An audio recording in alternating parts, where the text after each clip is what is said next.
ಅನೇಕ ಭವಭವಗಳಲ್ಲಿ ಕಷ್ಟವನ್ನು ಅನುಭವಿಸಬೇಕಾಗುತ್ತದೆ.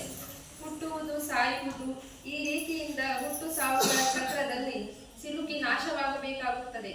ಸಂಸಾರ ಸಾಗರದಿಂದ ಮುಕ್ತಿ ದೊರಕಬೇಕಾದರೆ ಉತ್ತಮ ಸಂಯಮ ಧಾರಣೆ ಮಾಡಲೇಬೇಕು. ಪಂಚೇಂದ್ರಿಯಗಳ ಆಸೆ, ಸುಖ ಇವು ಭ್ರಮೆ ಮಾತ್ರ ಆಗಿವೆ. ಅವುಗಳಿಂದ ನಿಜವಾದ ಆತ್ಮನ ಆನಂದ ದೊರೆಯುವುದಿಲ್ಲ. ಅಜ್ಞಾನದಿಂದ ಅಸಂಯಮಿಯಾಗಬಾರದು. ಪಂಚೇಂದ್ರಿಯಗಳ ಸುಖ ಅನುಭವಿಸುವಾಗ ಜೀವಿಗಳ ಹಿಂಸೆಯಾಗುತ್ತದೆ. ಬೆಂಕಿ ಹಚ್ಚುವುದು, ನೀರು ಚೆಲ್ಲುವುದು, ನೆಲ ಅಗೆಯುವುದು ಇವುಗಳಿಂದ ಪ್ರಾಣಿ ಹಿಂಸೆಯಾಗುವುದು. ಅದಕ್ಕಾಗಿ ಈ ಕಾರ್ಯಗಳ ಬಗ್ಗೆ ಸಂಯಮ ಧಾರಣೆ ಮಾಡುವುದು ಒಳ್ಳೆಯದು. ಕಿವಿಯ ಮೇಲೆ ಭಗವಂತನ ವಚನ ಬೀಳುವುದರಿಂದ, ಕಣ್ಣಿಗೆ ಭಗವಂತನ ದರ್ಶನವಾಗುವುದರಿಂದ, ಬಾಯಿಯಿಂದ ಭಗವಂತನ ನಾಮಸ್ಮರಣೆ ಮಾಡುವುದರಿಂದ ಸಂಯಮ ಲಭಿಸುವುದು. ಸಂಪೂರ್ಣ ವೈಭವಗಳನ್ನು ತ್ಯಾಗ ಮಾಡಿ ಆತ್ಮ ಕಲ್ಯಾಣ ಮಾಡುವುದೇ ನಿಜವಾದ ಸಂಯಮವಾಗಿದೆ.